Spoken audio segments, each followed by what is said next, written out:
Kali ini saya akan menjelaskan tentang cara kerja rem tromol pada Suzuki Katana. Nah, pertama-tama cara kerja ini dulu.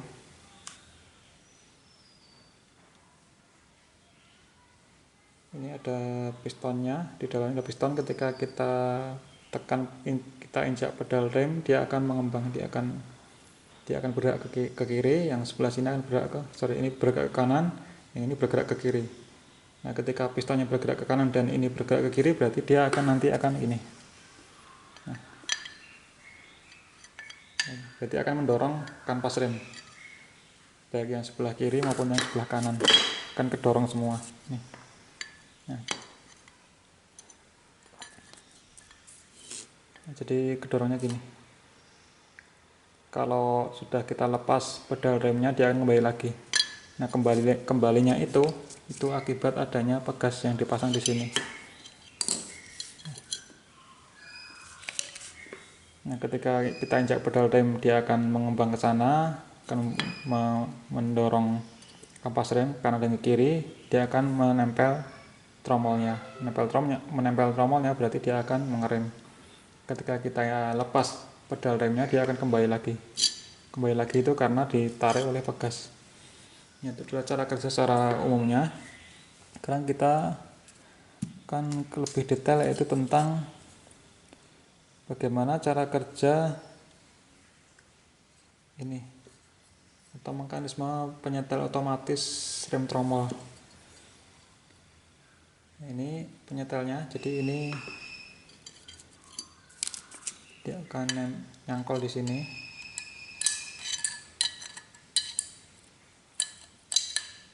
Satunya dia akan nyangkol di sini.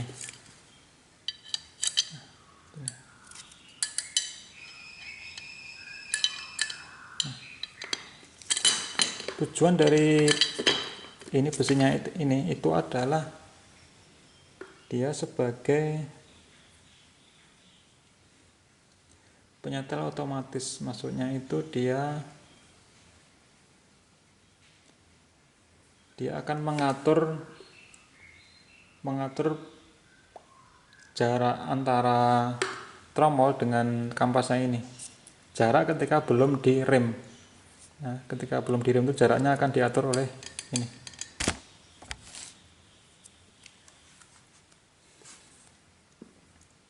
Kok bisa seperti itu? Kenapa dia berfungsi untuk mengatur jaraknya antara kampas dengan tromol secara otomatis? Itu cara kerjanya karena ini. Jadi saya lagi, ini tujuannya untuk mengatur jarak antara tromol dengan kanvas ketika belum kita injak pedal remnya.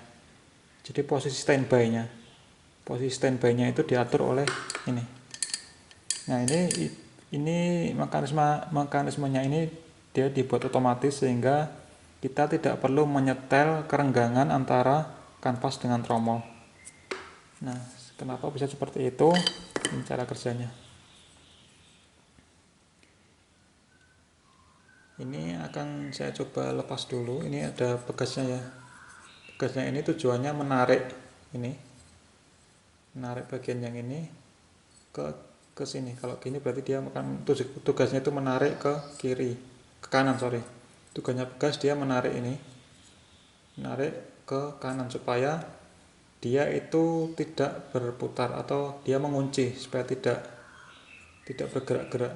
Nah, kunciannya itu ditahan oleh ini. Ini ada giginya. Nah, supaya lebih jelas kita coba bongkar.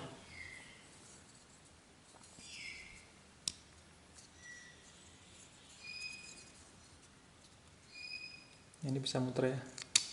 Nah, saya akan coba lepas.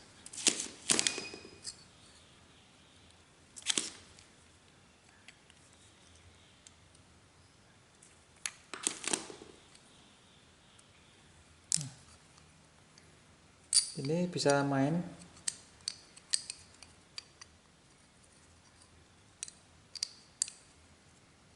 Ini bisa main. Jadi ini ada colokannya, itu dia loncong, jadi bisa main naik turun gini. Nah, Kemudian di ujungnya ini dia bergigi bentuknya, dia tidak rata. Nah, bergigi ya, kelihatan. Nah, bergigi. Ini juga bergigi. Nah, dia tidak bisa muter, tapi yang ini, yang kecil ini, dia paten dia. Nah, lihat ini. Dia bisa bergerak gini kanan kiri, kemudian dia ada giginya, ini juga ada gigi. Nah, kita simulasikan. Ini kan tadi ditarik oleh ini pegas ini, pernya ada per yang menarik ini, tarik gini ke sini, coakan ini, dia ketarik terus ke kanan oleh pegas. Nah, posisi yang paling pendek berarti dia mengatur posisi tadi ya, seperti yang saya jelaskan tadi, dia mengatur posisi standby-nya, posisi kampas rem sebelum kita injak pedal rem. Nah, kenapa dia mengatur posisi? Karena kan tadi ini ya, masanya ini. Jadi ini kena ini, dan coakan yang ini dia nempelnya di sini.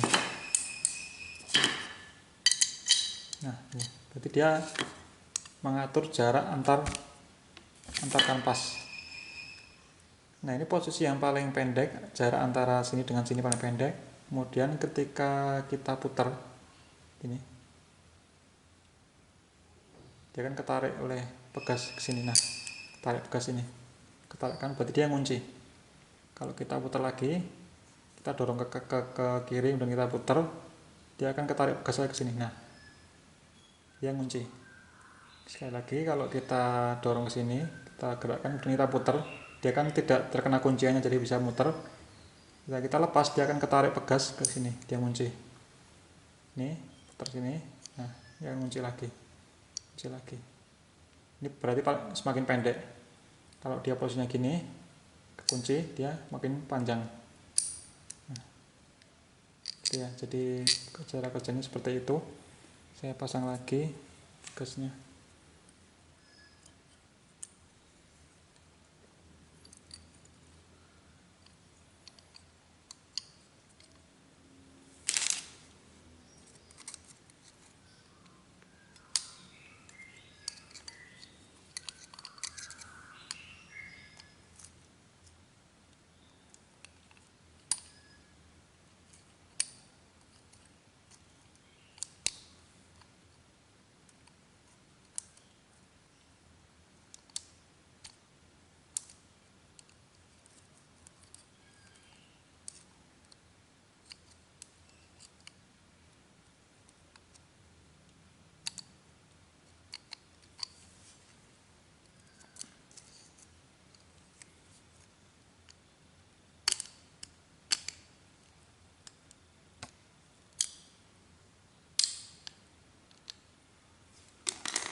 Nah, ini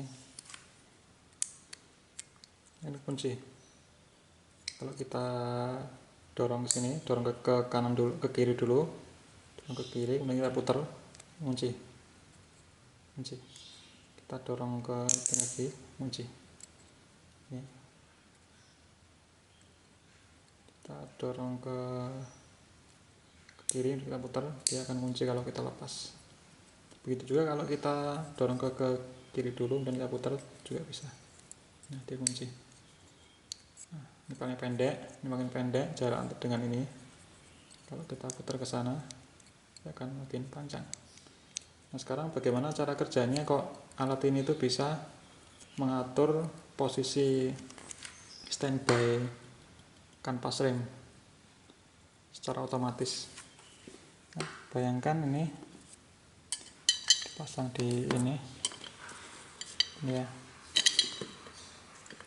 Nah, ini ada pegasnya. Ini ke sini ya, bayangkan ke sini. Kemudian ini adalah posisi tromolnya.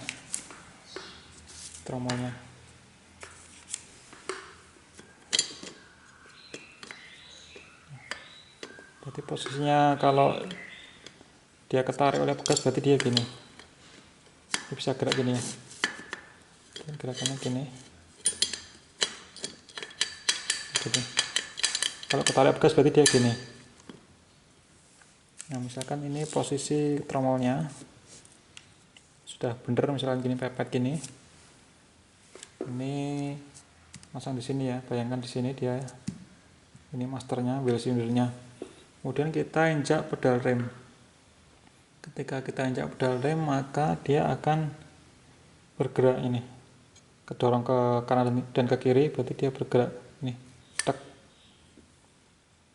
Nah misalkan dia ini belum nyampe tromolnya, kita masih injak pedal rem, maka dia akan tetap bisa mengembang karena kan ini bisa nyeting tadi. Kalau ini belum nempel, belum ditahan oleh tromol, artinya jaraknya itu masih longgar. Ketika kita masih tekan pedal remnya, berarti dia akan masih bisa mengembang. Berarti mengembangnya gini. Lihat. Nah ketika ini sudah mentok, berarti dia berhenti. Nah lihat ini jaraknya makin panjang dari yang tadi, karena dia kan sempat muter ya, krek tadi. Nah ini anggap aja dia sudah mentok di tromolnya. Nah ketika ini sudah mentok berarti sudah tidak bertambah panjang lagi karena sudah ditahan oleh tromol. Kemudian ketika kita lepaskan injakan pedal remnya, maka silindernya ini dia akan kembali ke dalam karena ditarik oleh pegas ini. Nah, setelah dia mentok di tromol dan kita lepas injakan pedal rem, berarti dia akan kembali ke sini. Tek. Nah, ke sini. Jadi posisi standby ini kan tadi sudah tidak kita injek, dia sudah kembali. Nah, kembalinya ini kan mentoknya ditahan oleh ini, batang ini. Nah, posisi ini dia akan ada celahnya. Nah, celahnya ini yang disebut dengan otomatisnya. Jadi kita tidak perlu mengatur berapa celahnya secara manual, tapi sudah diatur oleh ini.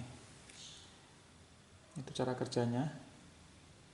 Karena tadi kan ketika masih jauh kan dia akan menarik ini, tuasnya ini dia, sehingga akan semakin melebar. Kemudian ketika sudah melebar gini, ya kita lepas pedal remnya, injakan pedal rem, dia akan kembali lagi ke sini. Nah kembalinya itu ditarik oleh pegas. Nah sehingga ini standby-nya yang baru itu lebih panjang atau lebih lebar dibanding dengan standby yang pertama tadi. Nah kira-kira seperti itu cara kerja rem tromol dengan setelan otomatisnya. Oke, semoga bermanfaat. Kalau ada salahnya silahkan dikoreksi. Sampai ketemu di video selanjutnya.